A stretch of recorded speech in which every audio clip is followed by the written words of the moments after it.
एक कहानी एक सबक में खुश आमदीद। मेरे प्यारे बच्चों, आज मैं आपके लिए एक बहुत ही प्यारी और मज़ाहिया कहानी मुर्गियों का हमला लाया हूँ। अंकल वकास बामुकाबिला गज़बनाक मुर्गियों की फ़ौज। अंकल वकास ने अपनी काउबॉय टोपी सर पर जमा कर मुस्कुराते हुए कहा, आज का दिन पुरअमन और पुरसकून गुजरेगा। मगर दूर के खेत में सैकड़ों गज़बनाक मुर्गियां खामोशी से उन्हें घात लगाए बैठी थीं। कुक्कड़ कुक्कड़ हमला! ये मेरे पीछे क्यों पड़ गई हैं? मैंने तो बस चिकन बिरयानी ही कहा था। ये अंकल वकास ने सोचा और भागे।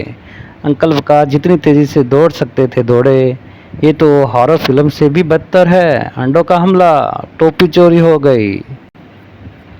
अंकल वकास को एक तरकीब सूझी। उन्होंने मकई का एक बहुत बड़ा थैला निकाला। मुर्गियों को ये बहुत पसंद आएगा, अंकल वकास ने सोचा। अंकल वकास ने मकई का थैला ज़मीन पर गिरा दिया और मुर्गियां मकई खाने लगी। मुर्ग बादशाह अंकल वकास के पास आया और बोला, अगली बार चिकन बिरयानी का जिक्र मत करना। अंकल वकास रोते हुए कहते हैं, माफ़ करें चिकन बादशाह, आइंदा मैं ऐसा कभी नहीं करूँगा। तो अंकल वकास ने चिकन बादशाह से माफ़ी मांगी। सब हंस पड़े। अंकल वकास को उनकी टोपी वापस मिल गई, लेकिन जब भी वो कुक्कड़ सुनते फिर से भागना शुरू कर देते। मेरे प्यारे बच्चों, आपको ये कहानी कैसी लगी? अगर आपको ये पसंद आई तो मेरा चैनल एक कहानी एक सबक ज़रूर सब्सक्राइब कीजिए। वीडियो देखने का शुक्रिया।